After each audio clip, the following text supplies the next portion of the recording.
বন্ধুরা, আরেকটি নতুন কেস আমি দেখাচ্ছি। এই বাচ্চা ছেলে, এর 20 বছর বয়স, এর নাম হচ্ছে হেলাল আলী। এর মেন সমস্যা হচ্ছে কিডনিতে পাথর।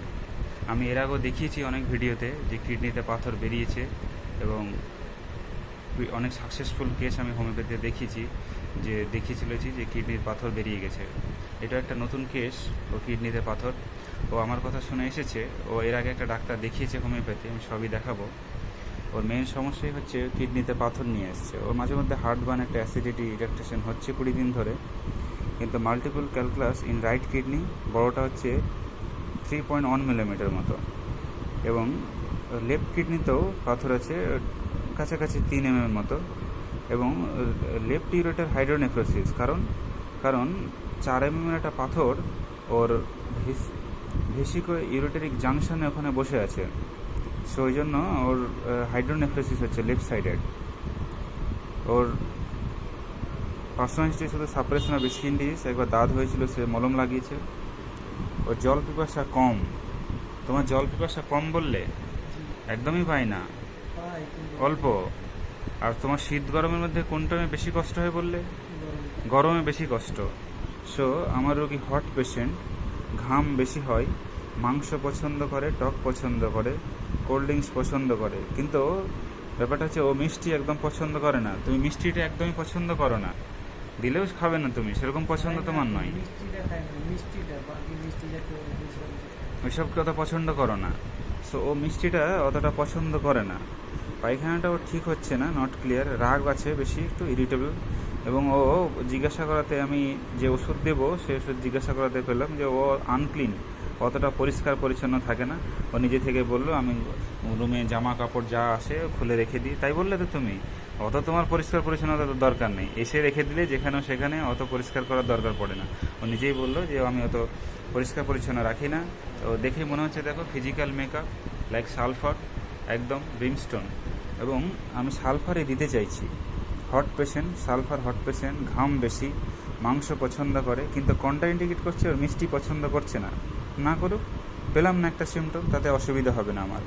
কিন্তু ওর মেন্টাল সিমটম ইরিটেবল এবং আনক্লিন, আনটাইডিনেস, এবং তার সঙ্গে কিডনি স্টোন। ও দাঁড়িয়ে থাকলে একটু কোমরে ব্যথা হয়, এবং সাপ্রেশন অফ স্কিন ডিজিজ। এইসব সিমটমের উপর আমি ওকে ব্রিমস্টোন দিতে চাইছি, অর্থাৎ সালফার। এবং সালফারে সেই কিডনি স্টোন নেমে যাবে। আমি পরে দেখাবো ফলো আপ কিছু। বন্ধুরা, এই হচ্ছে ওর রিপোর্ট। এই রিপোর্টটা দেখিয়ে রাখছি। হেলাল আলী ও রিপোর্ট করেছে 30/7/24-এ।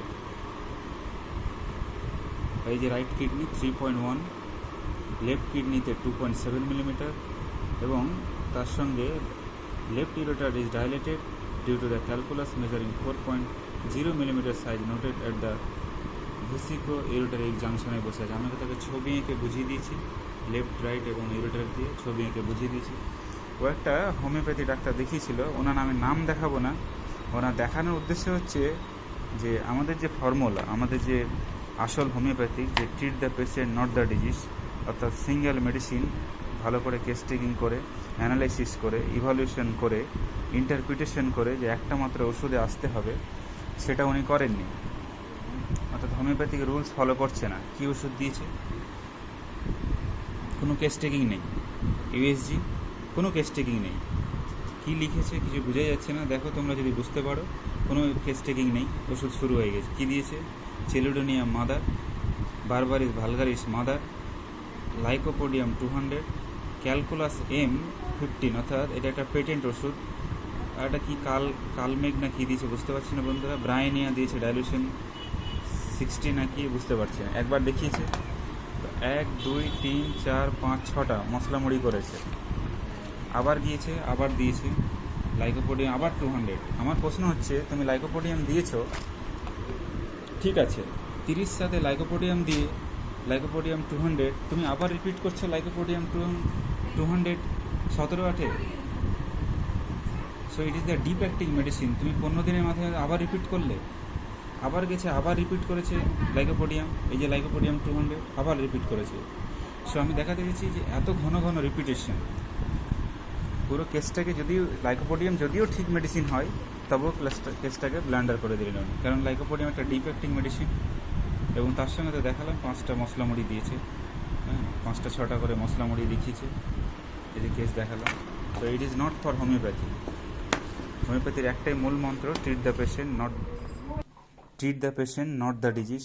সো আমি কেস টেকিং করলাম, পুরো কেস টেকিং করে সিমটম অ্যানালাইসিস করে ইভালুয়েশন করে আমি তাকে সালফার দিতে চাইছি, এবং সালফার দিচ্ছি ব্রিমস্টোন 0/1, 0/2, 0/3 অনস ডেলি মর্নিং। এবং আমি এর ফলো আপ দেখাবো বন্ধুরা, 3 মাসের মধ্যে পাথর নামিয়ে দেখাবো আমি। 3 মাসের মধ্যে তোমার পাথর নেমে যাবে, ঠিক আছে, চিন্তা করার কিছু নেই। জলটা বেশি করে খাবে, জল পিপাসা কম, তবে তোমাকে জল কিন্তু বেশি করে খেতে হবে, ঠিক আছে।